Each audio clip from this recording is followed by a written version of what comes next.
The Golden Region, early Southeast Asia. Between China and India lies the region that today is called Southeast Asia. It has two major components, a mainland region extending southward from the Chinese border down to the tip of the Malay Peninsula, and an extensive archipelago, most of which is part of present-day Indonesia and the Philippines. Travel between the islands and regions to the west, north, and east was not difficult, so Southeast Asia, between China and India, has historically served a vast land bridge for the movement of peoples between China, the Indian subcontinent, and the more than 25,000 islands of the South Pacific. The first arrivals probably appeared as long as 40,000 years ago, as part of the initial exodus of Homo sapiens from Africa.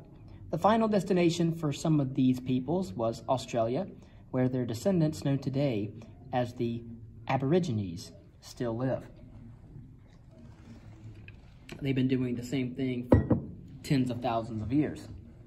Mainland Southeast Asia consists of several north-south mountain ranges separated by river valleys that run in a southerly or southeasternly direction. Several groups of migrants came down the valleys in search of new homelands. First were the Malayo-Polynesian or Malayo-Polynesian speakers who originated on the island of Taiwan or the southeastern coast of China. Most of them settled in the southern part of the mainland or on the islands to the south. Then came the Thai from southwestern China and the Burmese from the Tibetan highlands.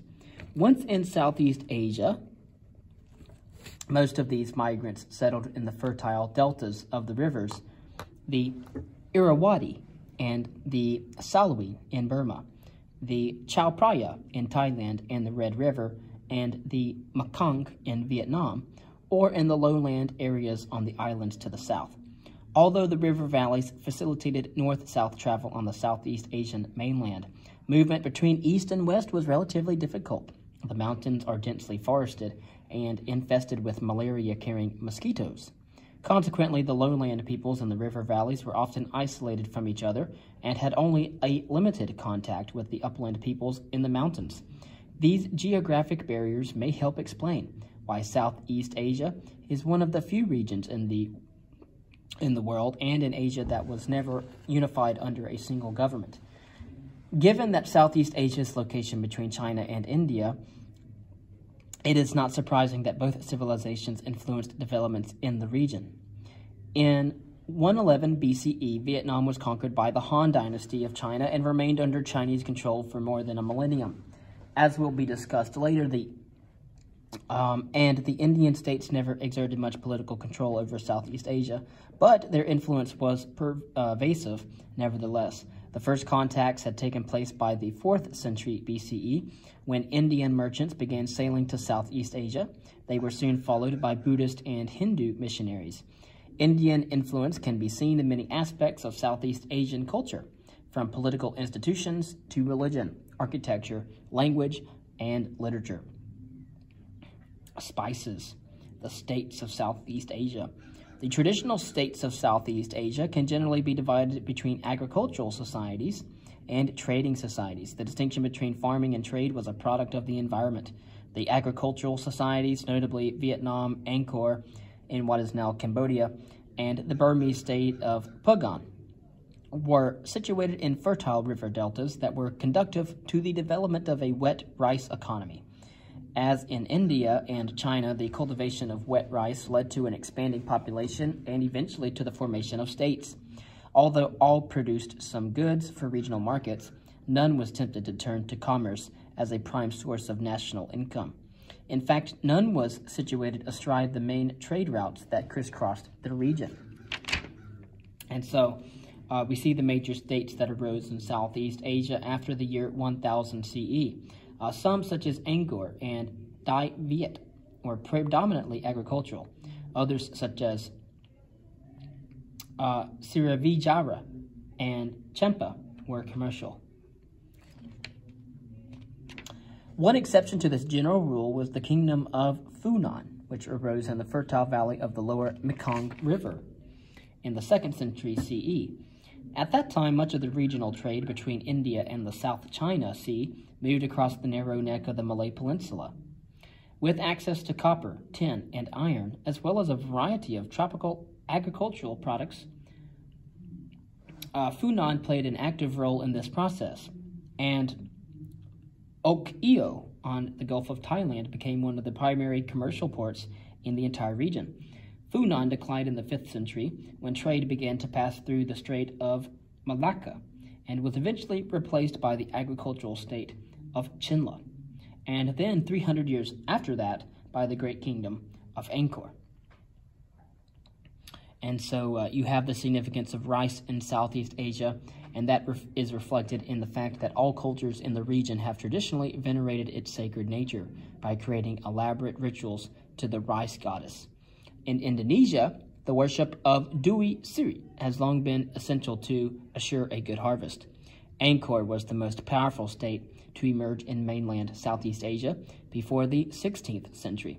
The remains of its capital city, Angkor Thom, give a sense of the magnificence of Angkor civilization. The city formed a square 2 miles on each side. Its massive stone walls were several feet thick and were surrounded by a moat. 4 main gates led into the city, which at its height had a substantial population. Like its predecessor, the wealth of Angkor was based primarily on the cultivation of wet rice, which had been introduced to the Mekong River Valley from China in the 3rd millennium BCE. Other products were honey, textiles, fish, and salt. By the 14th century, however, Angkor had begun to decline, a product of incessant wars with its neighbors and the silting up of its irrigation system. And in the year 1432, Angkor Thom was destroyed by the Thai, who had migrated into the region from southwestern China in the 13th century, respectively, and established their capital at Ayutthaya in Lower Thailand in the year 1351. As the Thai expanded southward, however, their main competition came from the west, where the Burmese peoples had formed their own agricultural society in the valleys of the Salween and Irrawaddy rivers. Like the Thai, they were relatively recent arrivals in the area, having migrated southward from the highlands of Tibet, beginning in the 7th century CE. After subjugating weaker societies already living in the area, in the 11th century, they founded the first great Burmese state, the Kingdom of Pagan. And like the Thai, they quickly converted to Buddhism and adopted Indian political institutions and culture. For a while, they were a major force in the western part of Southeast Asia. But attacks from the Mongols eventually in the late 13th century, which we will speak of in the future, weakened Pagan, and the resulting vacuum may have benefited the Thai as they moved into areas occupied by Burmese migrants in the Chao Phraya Valley.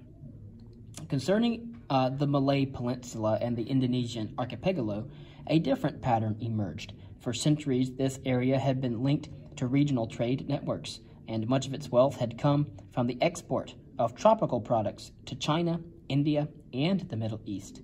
The vast majority of the inhabitants of the region were Malayo-Polynesian-speaking peoples who, as mentioned earlier, spread from their original homeland in southeastern China into island Southeast Asia, and even to more distant locations in the South Pacific, including Tahiti, Hawaii, and Easter Island. Eventually, the islands of the Indonesian archipelago gave rise to 2 of the region's most notable trading societies, Srivijaya and Majapahit.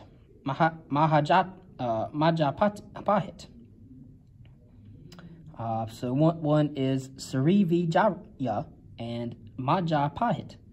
Both were major participants in what might be called the Spice Road, a maritime equivalent of the Silk Road on the Asian mainland.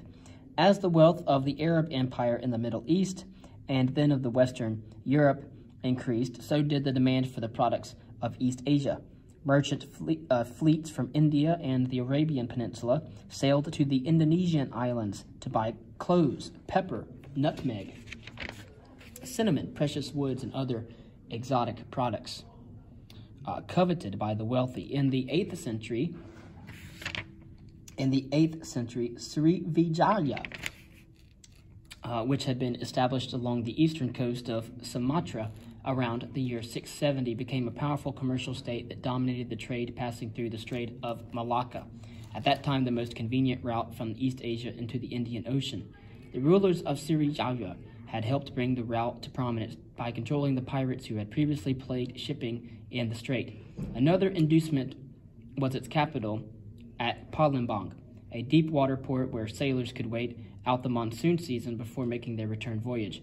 In the year 1025, however, Chola, one of the kingdoms of southern India and a commercial rival of Srivijaya, inflicted a devastating defeat on the island kingdom. Although Srivijaya survived, it was unable to regain its former dominance, in part because the main trade route had shifted to the east through the Strait of Sunda and directly out to the Indian Ocean.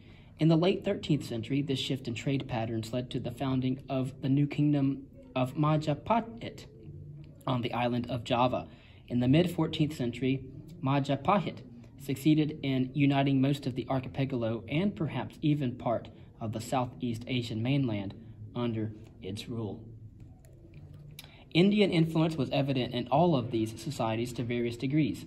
Based on models from the Dravidian kingdoms of southern India, Southeast Asian kings were believed to possess special godlike qualities that set them apart from ordinary people.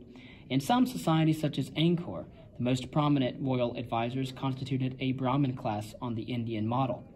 In Pagan and Angkor, some division of the population into separate classes based on occupation and ethnic background seems to have occurred, although these divisions do not seem to have developed the rigidity of the Indian class system.